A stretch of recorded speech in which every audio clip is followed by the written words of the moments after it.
ফুলপুরে union কৃষক দলের কর্মী সম্মেলন অনুষ্ঠিত। ইব্রাহিম হোসেন, ময়মনসিংহ প্রতিনিধির ভিডিওচিত্রে বিস্তারিত। ময়মনসিংহের ফুলপুর উপজেলার অন্তর্গত ৯ নং বালিয়া ইউনিয়ন কৃষক দলের কর্মী সম্মেলন অনুষ্ঠিত হয়েছে। গতকাল ১৯ সেপ্টেম্বর বিকাল ৫ ঘটিকায় বালিয়া ইউনিয়নের কাইচাপুর আলিয়া মাদ্রাসা মাঠে এই কর্মী সম্মেলন অনুষ্ঠিত হয়।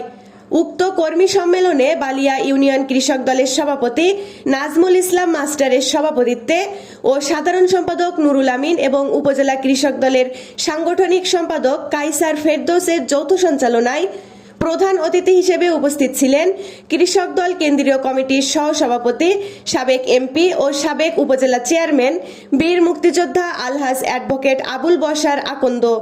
প্রধান বক্তা হিসেবে উপস্থিত ছিলেন উপজেলা কৃষক দলের সভাপতি শফিকুল ইসলাম শফিক। সম্মেলনের উদ্বোধক হিসেবে উপস্থিত ছিলেন উপজেলা কৃষক দলের সাধারণ সম্পাদক খলিলুর রহমান তালুকদার।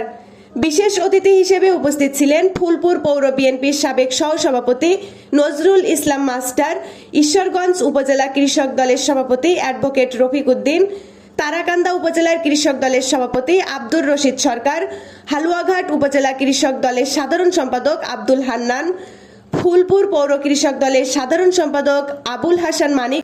উক্ত অনুষ্ঠানে প্রধান অতিথির সাথে বিশাল মোটরসাইকেল বহর নিয়ে কর্মী সম্মেলন যোগদান করেন উপজেলা বিএনপি, পৌর বিএনপি, কৃষক দল সহ অঙ্গ সহযোগী সংগঠনের বিভিন্ন পর্যায়ের নেতৃবৃন্দ।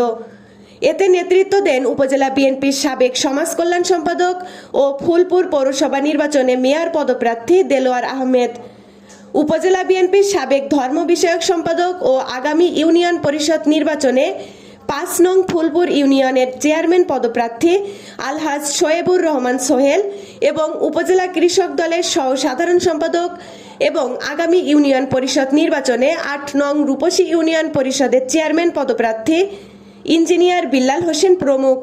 অনুষ্ঠানে প্রধান অতিথি তার বক্তব্যে বিএনপির নেতাকর্মীদের সতর্ক করে দিয়ে বলেন, যারা ভাবছেন নির্বাচন করলেই বিএনপি ৩০০ আসনের মধ্যে ৩০০ আসন পেয়ে যাবে, এটা ভাবার কোনো সুযোগ নেই। দিন যত যাচ্ছে পানি তত গড়াচ্ছে। আপনারা মানুষের ঘর দখল করছেন, বাড়ি দখল করছেন, দোকানপাট দখল করছেন। এমনকি আজকে আমরা যে মাদ্রাসা মাঠে আমরা যেখানে দাঁড়িয়ে আছি সেই মাদ্রাসাও নাকি রেহাই পায়নি। আর কিছু নেতা রয়েছে যারা আওয়ামী লীগকে পুনর্বাসনের জন্য দায়িত্ব নিয়েছে। মনে রাখবেন, এরা দুদিনে আপনাদের পাশে থাকবে না।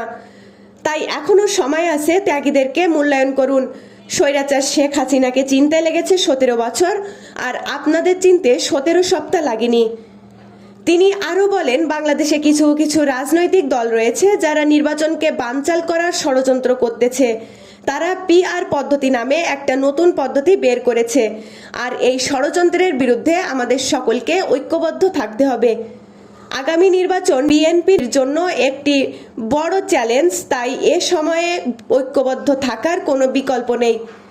যারা বিএনপির নাম ভাঙিয়ে লুটপাট করতেছেন, মনে রাখবেন তাদের সকলের তালিকা ইতিমধ্যে দলের ভারপ্রাপ্ত চেয়ারম্যান তারেক রহমানের নিকট জমা হয়ে গেছে। তাই এখনো সময় আছে, ভালো হয়ে যান। কোনো দুর্নীতিবাজ, চাঁদাবাজের ঠাঁই বিএনপিতে হবে না।